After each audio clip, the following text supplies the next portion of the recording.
سلام، امیدوارم که ایام به کامتون باشه. همونطوری که قول داده بودیم این هفته هم قراره که به ادامه بحث خوردنی‌ها و نخوردنی‌های وهابی‌ها بپردازیم. غیر از اون چیزایی که هفته پیش گفتم، یه سری چیزای عجیب و غریب دیگه هم هست که وهابی‌ها خوردن اونها رو حرام میدونن. مثل چیا؟ عرض میکنم خدمتتون. وفي الصومال أصدرت حركة الشباب المجاهدين خلال شهر رمضان الفائت فتوى بتحريم أكل السمبوسة بدعوى أنها تحتوي أضلاعا مسيحية تشبه أضلاع الثالوث المقدس المسيحي. میخوایم امروز مستند صحبت کنیم. بخاطر یه دونه سمبوسه با خودم آوردم. این همون سمبوسه‌ایه که آقایون وهابی میگن این به خاطر شباهتش به صلیب حرام خوردنش. ولی من که از هر زاویه‌ای به این نگاه کردم متوجه نشدم این از کدوم طرفی شبیه صلیبه. من نمیدونم اینا چی جوری به این نگاه کردن که فهمیدن این شبیه صلیبه. نه شما بگید این واقعا شبیه صلیبه؟ أحدث تلك الفتاوى كانت لأحد الدعاة المسلمين في أوروبا والتي حرم فيها على النساء والفتيات ملامسة بعض أنواع الخضروات والفاكهة مثل الموز والخيار بدعوى أنها ربما تؤدي إلى إغوائهن. وقتی خریدن خیار و موز برای زنها حرام شده باشه دیگه خوردنشون که به طور اولا حرومه. خب خیار و موز هم که حرام شد پس چی حلاله؟ چی میشه خورد؟ بين فتوى تحلل أكل لحم الجن لكن خلقها بلحم وعظم وأحل لنا طعمته. وفي مصر أيضا أجاز الداعية المصري محمد الزغبي في يونيو الماضي للمسلمين أكل لحوم الجن إن تمكنوا من ذلك طبعا. جن؟ آخه تو جن رو دیدی که فتوا به خوردنش میدی؟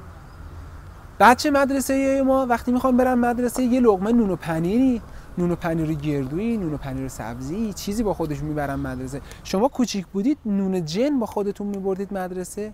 اصلا شاید این آقا اصلا مدرسه نرفته که این حرفا رو میزنه.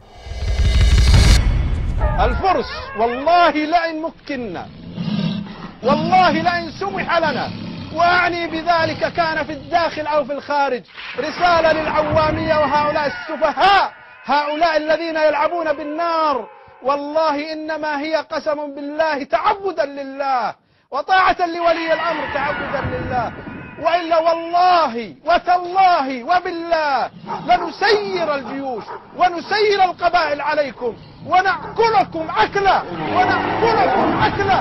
وحشی سینه‌شو بشکن.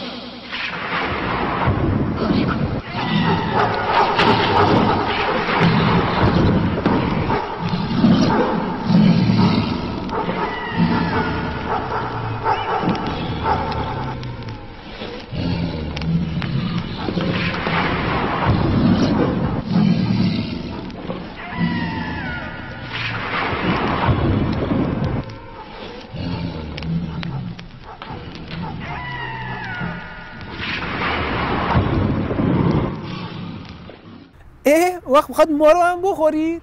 با سس سفید میخورید یا با سس قرمز؟ مدیونی اگه تعارف کنی ها. فقط یه نکته یه خدمتتون عرض کنم، این تو بخوری دیگه از اون تو بخوری ها نیست. نعم. أما بالنسبة للسؤال الثاني في خشيلات أكل لحم الضب الرجاء بيان القول الصحيح من أقوال أهل العلم. نعم. طيب الأظهر من أقوال أهل العلم أن أكل الضب جائز. الأظهر من أقوال أهل العلم أن أكل الضب جائز. اینجا یکی از صحراهای عربستانه و این آقایون وهابی مشغول آماده کردن مارمولک هستن جهت طبخ غذای مورد علاقه وهابی ها.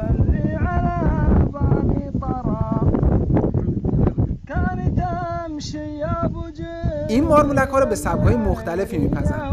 مارمولک شکمپر مثل این و چلو مارمولک مثل این یکی.